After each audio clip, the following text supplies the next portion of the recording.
Bilowgii hore ee sanadihii 1950 ilaa 60 waxaa soo ifbaxay ereyga hacking-ka wuxuuna ka soo ifbaxay jaamacadda MIT ee dalka Mareykanka isagoo macnihiisu yahay hab cusub oo xariif ah oo lagu sameynayo barnaamijyada kombiyuutarada.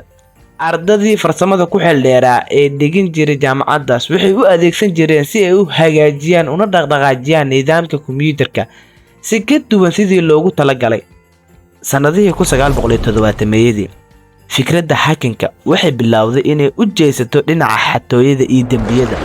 Markii dadka qaarkood ay bilaabeen inay ka faa'iideystaan furfurnaanta nidaamka taleefoonada si ay lacag la'aan ugu wacaan meelo ka fog meesha ay joogaan.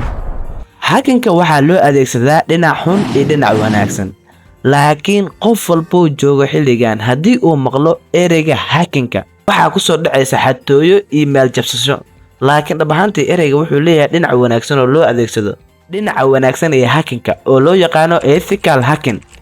Shirkadaha waaweyn ayaa shaqaaleysiya khubaro si ay u helaan furfurnaanta nidaamkooda ka hor inta uusan helin qof xun uusan aga faa'iideysan. Hacking-ka waxaa loo adeegsadaa ficilo siyaasadeed sida kooxaha loo yaqaano anonymous waxayna adeegsadaan hacking-ka si ay u muujiyaan cabashadooda siyaasadeed.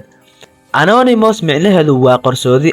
Anonymous ma aha hal koox oo rasmi ah, laakiin waa shabakad ballaaran oo caalami ah oo ka kooban dad u dhaqdhaqaaqaya xuquuqda internetka iyo khubaro dhinaca kombiyuutarada.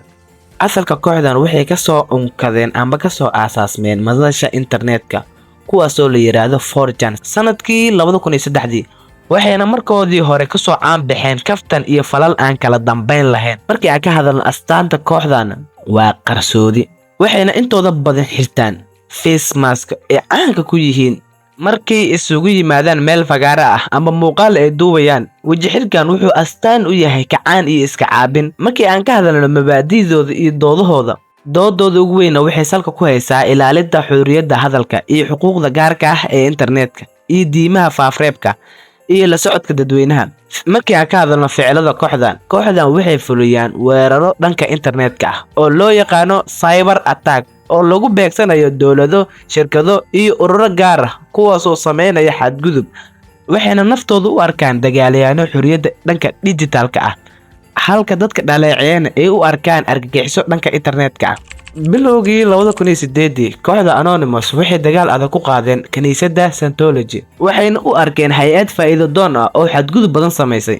Howlgalka ay sameeyeen kaliya ma uusan ahayn hacking balse wuxuu ahaa olole ballaaran oo ka dhan ah hay'addaas.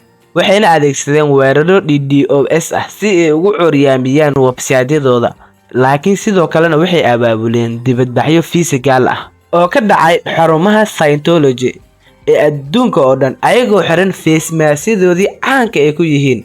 Ujeedadooduna waxay ahayd inay soo bandhigaan siraha iyo xadgudubyada lagu sameeyo kaniisadda ayagoo doonayo in la helo xorriyadda hadalka, taasoo u arkeen in Scientology ay cabsi gelisay xorriyadda hadalka. Markii Julian Assange iyo WikiLeaks ay soo bandhigeen dukumiintiyo sir ah oo dowladda Mareykanka, shirkado waaweyn sida Visa, Mastercard iyo PayPal ayaa joojiyay taageerada dhaqaale ay sii jireen WikiLeaks. Laakiin Anonymous gabi ahaanba maysan ku farxin arrintaas. Waxayna bilaabeen Operation Payback kaasoo micnihiisu yahay howlgalkii argudashada.